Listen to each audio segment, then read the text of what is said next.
Ang face-to-face harapan ay pambansang dulugan ng mga may alitan. Hangad namin na bigyang solusyon ang mga di pagkakaunawaan para sa mas mapayapang komunidad. 3, 2, 1, action!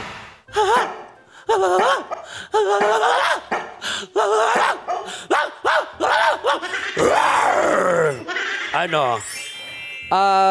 In-hit ka ba? Palakpakan para kay Dr. Becky Bello! Ay, thank you! Para magkaka-teleserye tayong dalawa. Ay, tayong dalawa. Ikaw love team ko.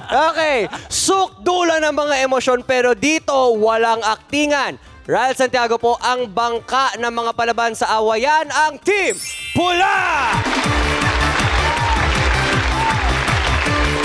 Handa na ako makipagtalakan to the highest level. Ito ang programang tunay na tunay ang bugso ng damdamin. Becky Bello ang muse ng malilinis ang puso at ang Team Puti! Puti! Puti! Puti! Puti! Kaya naman, simulan na natin mga kapatid ang Face-to-Face Harapan! Yay! Puti! Puti! Puti! Puti! Puti! Puti! Ang mga payo nila ang lagi niyong point. Our harapang tagapayo ang galit sa mga lumalabag sa batas, Attorney Lorna Kapunan. Straight from his heart ang kanya mga payo, Dr. Love, Brother June Banat! And of course, our mental health advocate, our very own Doktora Camille Garcia! At eto na ang magbabati ng mga magkakaaway. Narito na ang pambansang ate ng masa, Corina Sanchez Rojas! Ate Coring! Ate Coring! Ate Coring! Ate Coring! Ate Coring! Ate Coring! Ate Coring! Hello! Naku, bakit parang pumasok yung teacher sa eskwelahan? Ano ito? Bakit kayo naka-uniforme lahat? Kayo daw po kaya tumayo sila lahat? Ganon? Cutting classes kayo, ha? Cutting classes. Hello, pambansang pogi. Good morning po. And hello... Pambansang doktora. Wala naman ako appointment ngayon, ha? Hello, trio tagapayo, and good morning, everybody! Ayan.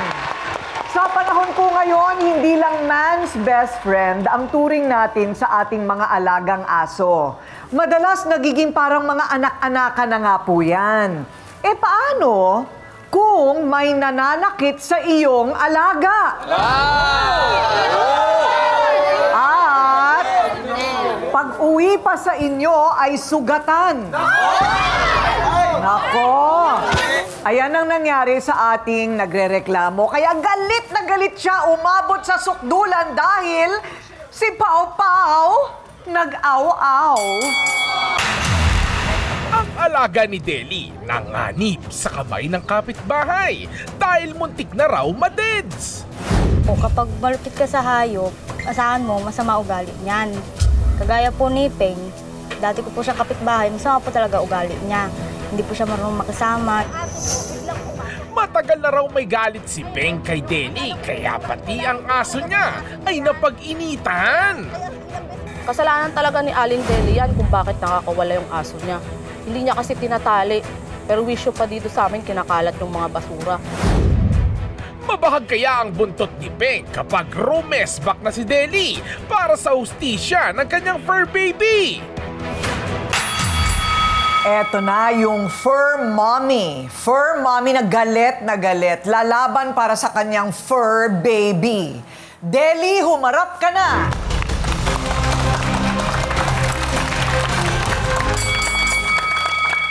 So, Deli, anong problema? Ano ko po, ma'am, yung aso ko, pagdating ko sa bahay, may sugat. Eh, lagi po akong wala kasi naglalabada ako. Tapos nung time na umuwi ako, nag-iiyak yung aso, sumisigaw. Pagdating sa bahay, pagtingin ko po, may sugat na. Oh. Kasi inano siya pala, inano ng kahoy na may baga. Sinundot ng kahoy na may baga yung aso. Nakita po nung apo ko, yun ang nagsabi sa akin na inano daw ni Ping. Bakit? Ba't galit siya sa aso? Siguro yun, ma'am. May galit siguro siya sa akin kasi nung nakatira siya sa amin noon, nag-ano siya sa akin na ipasok ko siya sa trabaho. Hindi naman po hindi ko siya pinasok, ma'am, kasi alam ko hindi naman siya ganong marunong maglabada ba. Ako, trabaho ko, labada. Okay, so nanay, mapagmahal din ako sa aso. Itong aso mo parang anak-anakan mo na. Opo. May anak kang sarili. Mayroon po, 3. 3. Ilan Pero ang may aso mga asawa mo? na po siya. May mga asawa na. So itong asong ito, si Angie, ay libangan mo na siya. Opo.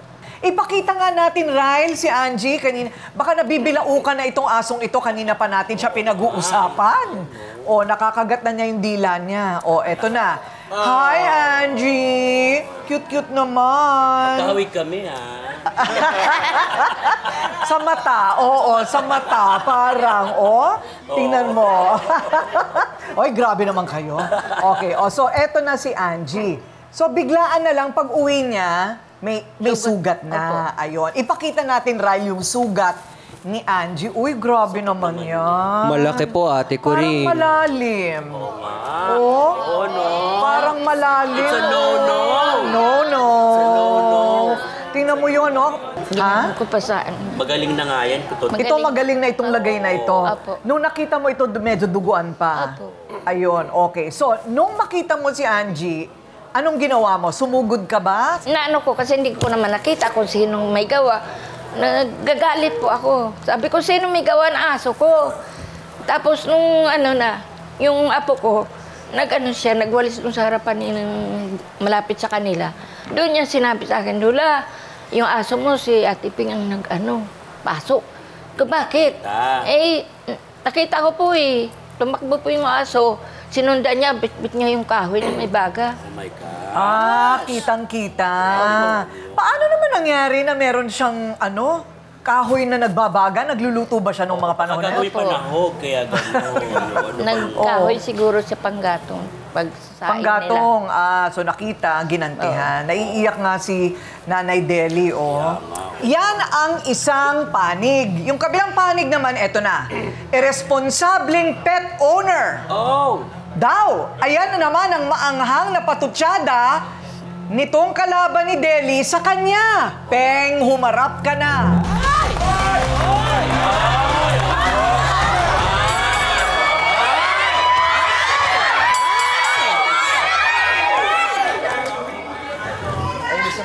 So, teka muna, kasi alam mo yung nangyaring yon kay Angie, pwedeng ikinamatay ng aso yun, ha? Pwedeng ikinamatay ng aso yun. So, bago ang lahat, ito ang harapang tanong kay Peng. Ikaw ba, Peng, ay isang mamamatay aso?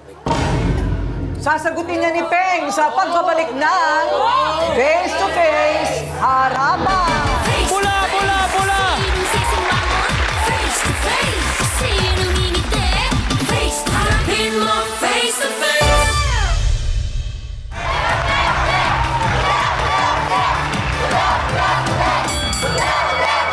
At ang ating nagbabagang harapang tanong, ayan. Sinadya mo bang pasuin talaga ng baga itong dog na si Angela? Hindi po, ma'am.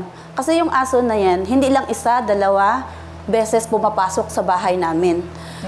Pag tuwing pumapasok po siya sa bahay namin, kinakalat niya po yung basurahan namin. Ngayon po, ma'am, sinabihan ko po to, ma'am, hindi 2, 3. Ate Deli, baka pwede please pakitalian yung aso nyo. Kasi po, hindi na siya napupurisyo na po ako dahil yung basuran kinakalat niya dun sa may kusina namin. Ngayon, isang beses, tinaboy ko siya. Siyempre, aso yun Sino ba naman tayo para hindi magpamahal sa aso? Ngayon, hinayaan ko. Yung isang beses, one time, kumakain po yung anak ko, nandoon yung aso niya, biglang tinuklaw yung kamay na anak ko dahil inagaw yung pagkain. Ngayon, ma'am, nagluluto po ako. Kasi, ma'am, nagkakahoy po kami. Kahoy po ang gamit namin. Ngayon, siyempre sa sobrang takot ko, gulat ko dahil anak ko yung sumigaw Nung pagsigaw ko, ma'am, hindi nawala po sa isip ko na ang dala ko pala ay panggatong. Nung pagtayo ko po at pagbugaw ko sa aso, nasundot ko po talaga ang aso. Sa sobrang takot ko. Yan, may At galit ka lang sa niyakap ko po akin. ang anak ko. Hindi. Talaga yung aso mo bakit? talaga. Talian mo. May galit ka para sa akin. hindi Yung nakapurisyo. aso ko, may kulungan. Purisyo ang aso kulungan mo. yung aso ko. Purisyo ang Yes! aso mo. Purisyo. Purisyo. May kulungan yung aso ko. Muntik na makagat ang Pagdating ko anak lang, ko. makakawala na. Ikaw, agat ang anak ko. Sinungaling ka! Yung aso mo dapat ikulong mo. Bakit? May galit ka sa akin eh! Nakagat ang anak ko. Ano? Kahit sinong nanay. Nakagat yun eh, baby pa yung aso ko! Anong bibi? Sinungaling ka! Ilang beses ka nagkakalat? Teka muna, sandali lang ha. Nanay Deli, sandali. Pasalitain muna natin si Nanay Peng ha. Ilang beses nagkakalat yun sa bahay. Oh, nag-iintindihan ko na. Naintindihan Ilang ko na. beses. Kakagatin yung anak ko, ha? May kulungan. Sa sobrang takot May ko, ate. kulungan ang aso ko. Ilang beses kita sinabihan, Hindi ko alam ate. kung bakit nakakawala. Dalawang beses Ano kita naman ako? sinabihan. O, teka muna, sandali lang. Sandali lang po. O, tama na muna ha. Nanay Deli, nasa pagdisiplina rin yan ng aso. Meron din kami naging kaso dito na, alala mo, Ryle? Si Abdul po. Si Abdul. Naalala pa yung pangalan, ha? Pinalagyan namin ng screen ang bahay. Kasi parating ang pumupunta sa kapitbahay. Kayo ba nakabukas din ang pintuan nyo? Bukas po, ma'am. Papasukin yan ng butike, ipis, daga, pusa, aso. Papasukin ng mga taong hindi mo gusto. Magnanakaw. Alam mo yung ganon? Pinakamaganda talaga kasi may screen ang bahay. Para pumapasok pa rin yung hangin at liwanag nang hindi nakakapasok yung hindi dapat. Okay. So, ikaw lang ba ang pinapasok na bahay kasi kayo ang magkadikit? Hindi po, ma'am. Pumapasok po talaga kahit saang bahay yung aso niya. Ayun.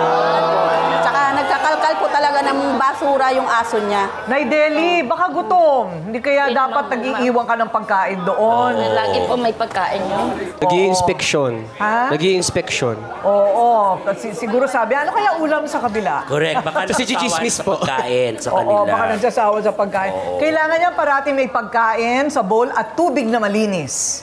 Oo, doon sa inyong bahay. Pero ang tanong dito, Peng, may galit ka daw talaga kay Deli. Kasi hindi ka daw...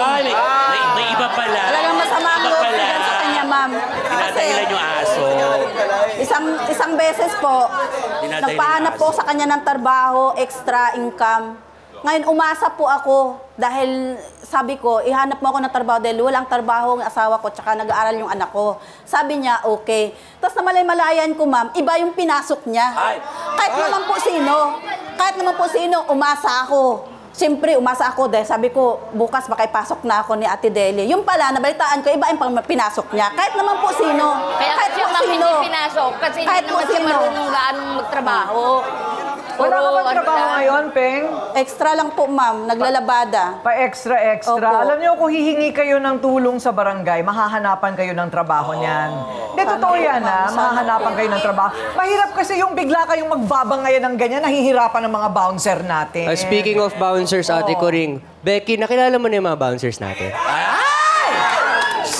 Eto na naman yung magpapahirap sa buhay ko. Ano ba yan? Ayan. So, ito yung ayon kay Peng. Dinakma ni Angela ang anak niya at umiiyak. Pero may saksi na wala naman daw talagang umiyak. Ewan ko, sino ba talaga ang nagsasabi ng totoo? Tutok lang dahil kampihan na sa pagbabalik ng Face to Face Harapan.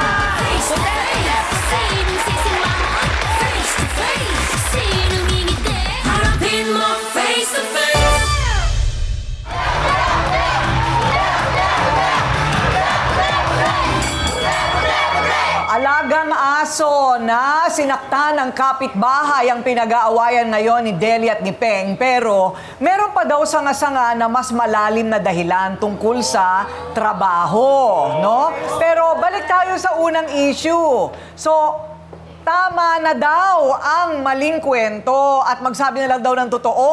Ayan ang buwelta naman niya para kay Peng mula sa kanyang kakampi si Ignet. Ignet, humarap ka na.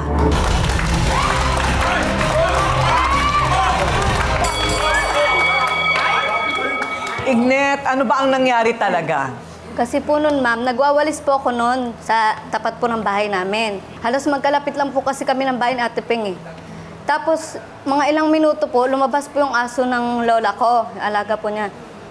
Lumabas po, umiiyak po, tapos ang bilis po ng takbo. Parang may umuusok po. Abang tumatakbo po siya, parang may umuusok po. Tapos sumunod po siya na lumabas doon. Umiiyak po yung aso. Tapos yung sinasabi niya po na umiiyak yung anak niya, wala po akong narinig. Yung aso po yung umiiyak. Dagdag kasi mga lingan. Kasi akala ko po, natuklaw talaga anak ko. Kasing lakas po na iyak niya. Tsaka hindi niya po masasabi na hindi umiyak anak ko. Malayo po siya nagwawalis sa bahay namin Tanaw lang po. Malapit lang yun. Ang nakita lang niya yung paglabas ng aso, pero hindi niya nakita yung pangyayari sa loob. Talaga, inaamin ko po na sa sobrang gulat ko, dahil anak ko na yung sumigaw na ano ko talaga siya. Pero yung sinabi niya na walang umiyak, paano niya nalalaman umiyak? Medyo malayo siya sa bahay namin. Okay. Natanaw lang niya ako Hindi talaga pwedeng sandalan yung narinig mo o hindi mo narinig. Maaring nagsasabi ka ng totoo, wala ka narinig, pero kung wala talagang ebidensyang nakita, hindi mapapatunayan na umiyak yung anak mo Malayo o hindi po siya, umiyak. opo, ma'am. Diba? Ang ebidensya lang dito ngayon ay ito. Yung sugat ng aso. Oo, yan lang ang talagang ebidensya. Kaya ito yung medyo mapapanagutan. Pero eto ngayon ang kakampi ni Peng. Sabi niya, can relate daw siya kay Peng dahil nakaranas din siya ng kasamaan daw ng ugali ni Deli. Anong kinalaman sa aso? Mamay, humarap ka na.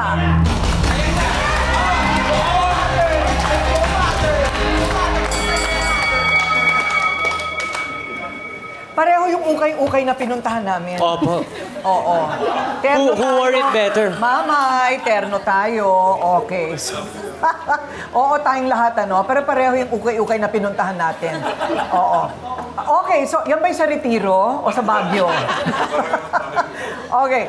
Nay, ano naman yung sinasabi mong masama daw yung ugali ni Deli? Masama talaga yan, ma'am. Dahil yung aso niya nagkakalat ng basura. Mga ng bata, dinadala doon sa bahay namin. Bibi yun Nakikita ko palagi doon sa bahay natin. Nakikita talaga ng buong mundo. Oo yan. Doon yung aso mo. Buong mundo Totoo yan, ma'am. Sa buong dagat-dagatan na yung aso mo. Dapat tinatalian mo kasi para hindi makapurhisyo sa mga bahay doon. Teka muna, iba yung aso, iba yung Deli. Mamay, ano yung masamang ugali ni Deli nga? Kasi po, nagpahanap din ako ng trabaho sa kanya dahil siya ang maraming kakilala. Hindi man niya ako pinasok kasi mag-alaga na lang daw ako sa asawa kong baldado, ma'am. Kasi hindi ko wala, Doc Camille, bakit ganun,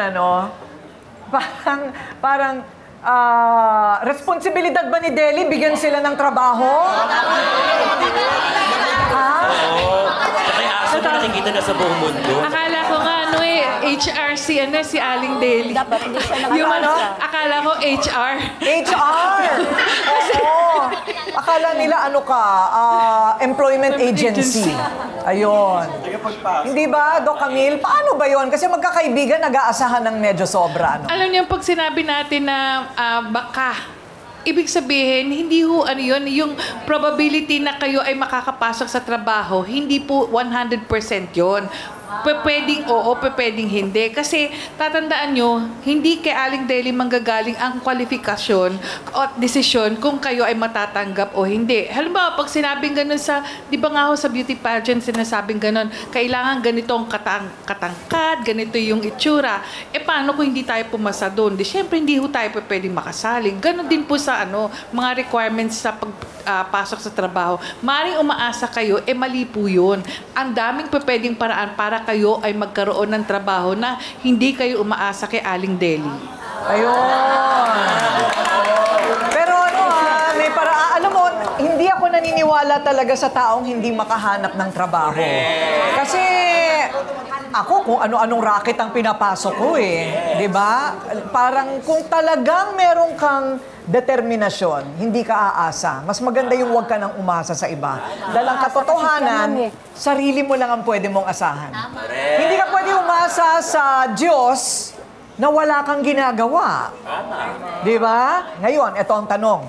Kapag nasasaktan ng isang hayop, sino ang may kasalanan?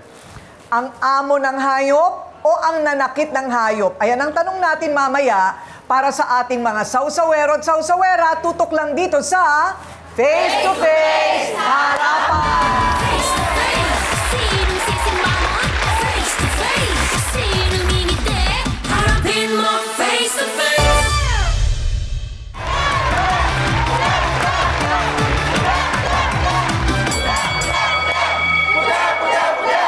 Doc Becky, sinong may kasalanan? Yung amo o yung nanakit? Feeling ko po yung amo kasi ang tawag doon responsibilidad eh.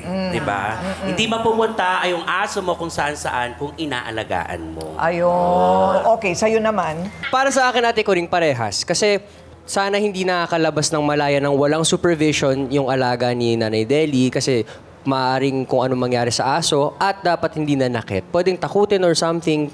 Kasi syempre, tayo yung higher life form. Dapat alagaan natin yung mga likas na binigay sa atin ni Lord.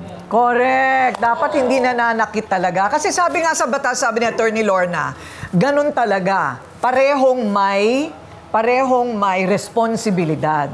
Yun na nga lang dito, medyo maluba yung nangyari doon sa aso, ano? Kulang na lang matusta talaga yung aso. Okay, mula dito sa puti at pula, ano ang inyong masasabi? Yes, okay. Hindi, ang umpisa po talaga ay dapat responsable po yung fur parent natin. Saka hindi naman po intention ni Mami Peng na manakit ng hayop ng aso kasi initial response yun as a mother na hintayin mo pa bang umiyak yung anak mo, hintayin mo pa bang makagat. Siyempre, poprotektahan mo siya. Yun lang yung kay Mami Peng dun. Wow, pinanindigan talaga. Di ba? Kuya, tumayo ka. Okay, puti. Ba't pare-parehas kayo ng buhok? Okay, go. Pangalan ni Kuya? Hendrik Luis. Okay, anong opinion mo dun sa katanungan at sasabihin mo? Para sa akin, yung may kasalanan talaga doon is yung nanakit dun sa aso. Huwag mo naman ako sinisigawan. Okay, yung nanakit sa aso, sorry. Dalang dandamin. Okay, yung nanakit sa aso. Kasi first of all, ilang beses na pala nakapasok yung aso sa bahay nyo. Pero bakit hindi mo sinasara? Tsaka, responsibilidad mo din yung anak mo, no? Hindi lang yung may-ari ng aso, kundi yung anak mo. May bata ka palang anak, bakit hindi mo sinasarado yung pinto? Pangalawa. Okay. Pangalawa. Ilan ba yan? Siguro. Pangalawa.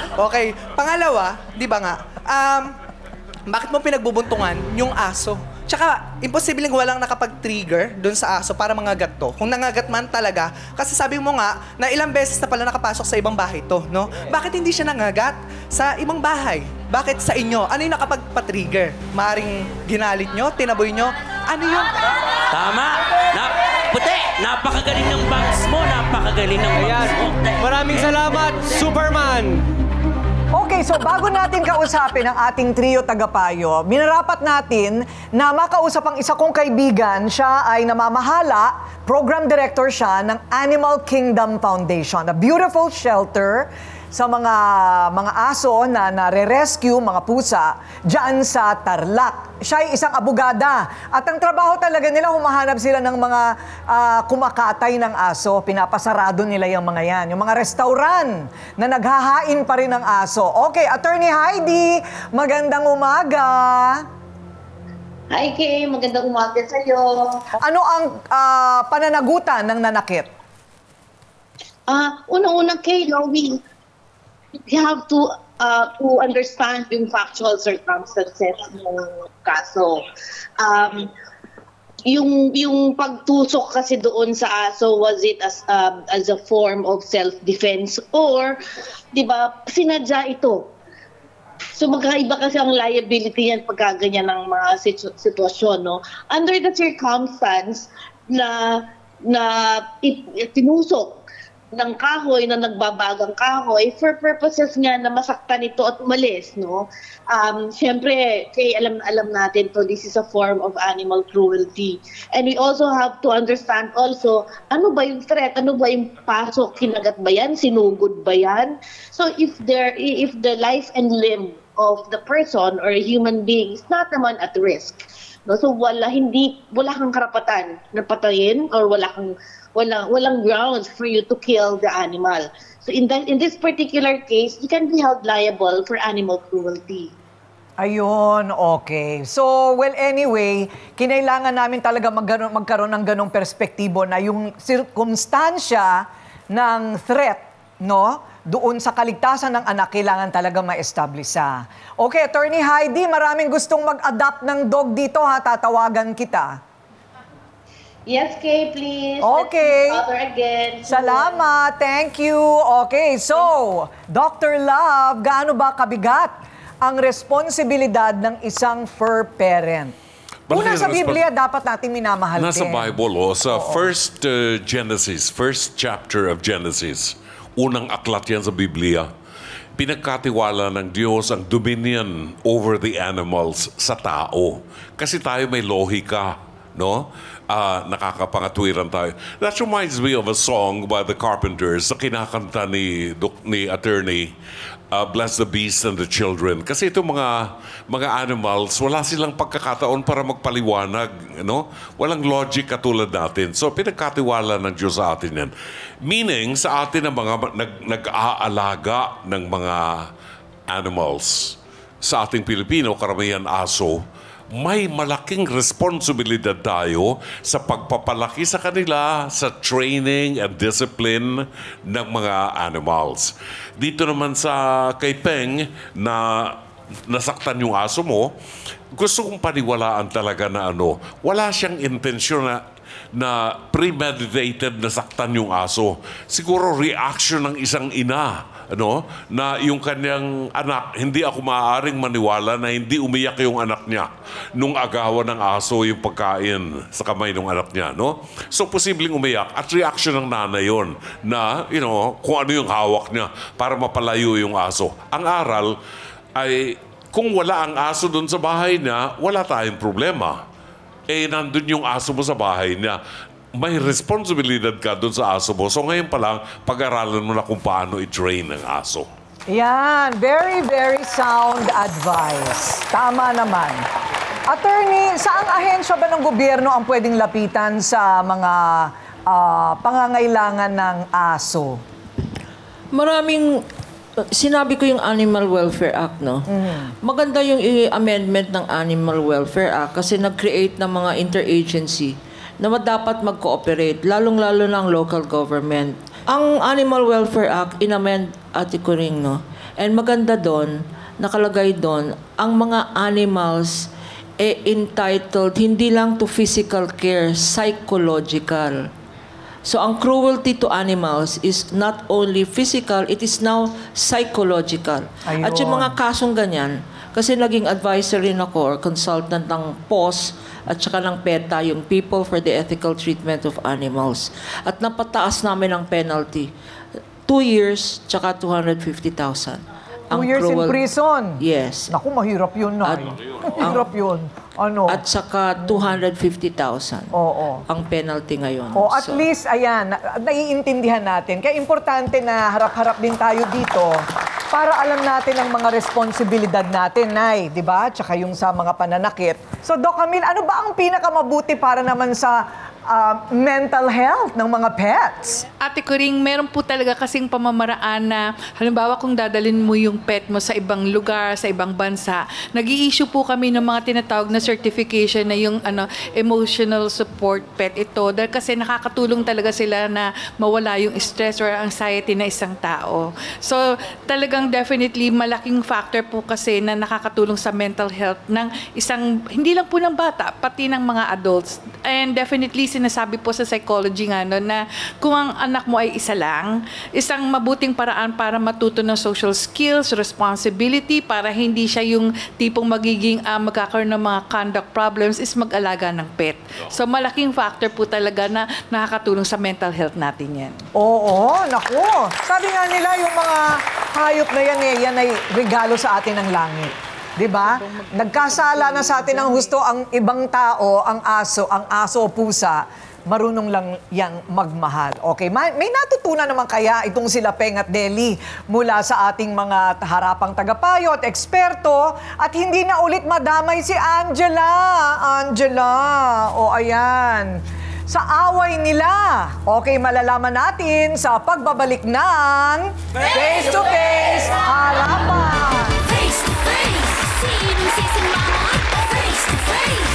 Sinong ngingiti? Harapin mo face to face. Harapin mo face to face.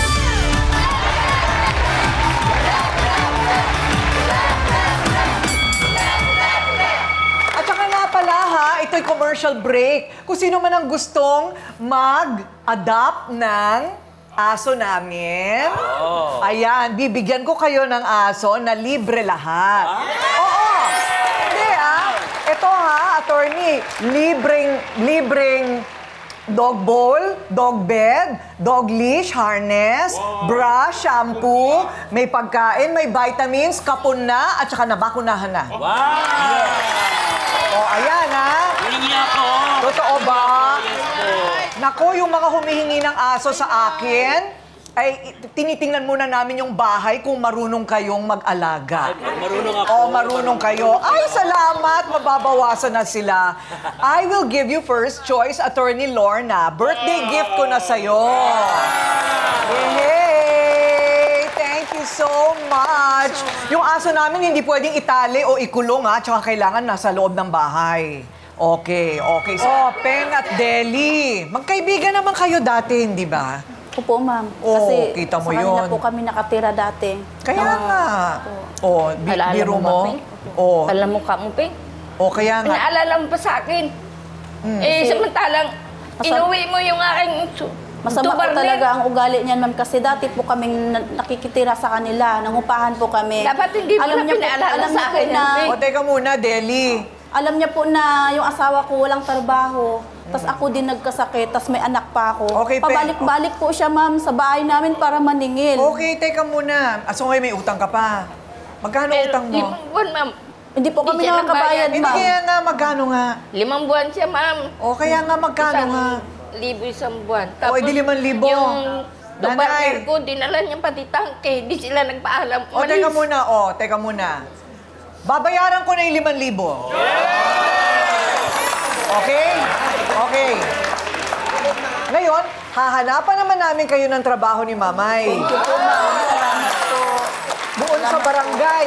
Walang pangako, ha? Depende yan din sa inyo. Yes po, ma'am. Kailangan magsipag. Yes, At pupuntahan nyo rin yung barangay at LGU ninyo. Hindi pwedeng kami lahat ang gagawa. Yes po, ma'am. Oo. Di ba? Salamat po, ma'am. Kahit ano po, ma'am. Basta Kaya nga. O ngayon, yung aso mo naman, kompleto. Kama, bowl, yung pangtali, mahabang leash. Ipapaveterinaryo pa namin. Panalo na, di ba? So, pakakapunan natin yan at pababakunahan. Okay ba? Okay. Teka muna. Eto, titingnan ko lang kung magkano, ha? Pero baka palagyan ko ng screen ang pintuan nyo. So, okay na kayo? Pwede bang magkamayan man lang kayo? Yakapin mo naman. Yakapin mo naman.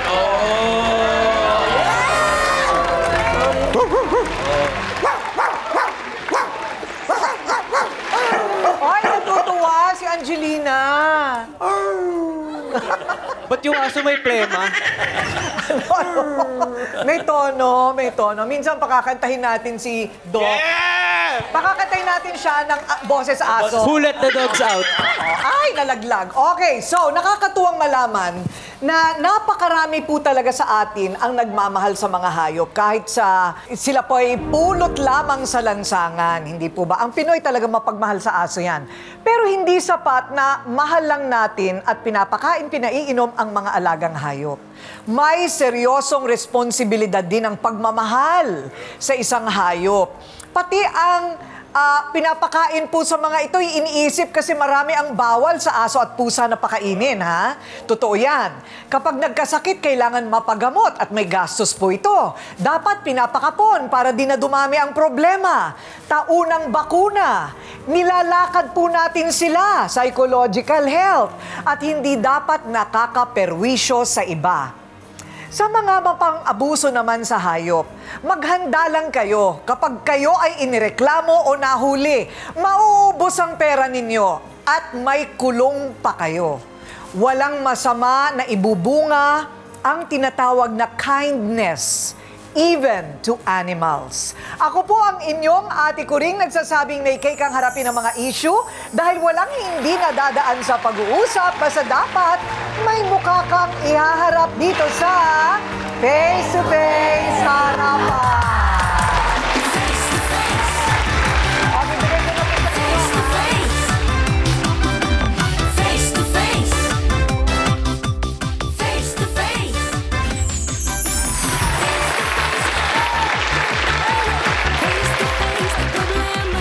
Passion na tayo na face to face, tama ng papraya. Sabon na sabuti, tama o mali. Galit, bati, bawat balik. Pangika ng kanyang apo, sinira. Ang anak mo ang nakasira niya kasi naglaro sila. Hinila na talaga niya yung kamay. Sabi niya, hindi po, Mama. Ako lang natatman yan. Ano nangyari sa Barbie doll? Nasira po. Natanggal ko yung kamay. Pwede namang ikabit ulit. Nawala po eh. Nakikinig yung ano, nagtubog sa akin na pinagalitan mo daw siya. Hindi naman daw siya nakasira na manika na yan kasi sira na. Puro naman walang may gusto na masira ito.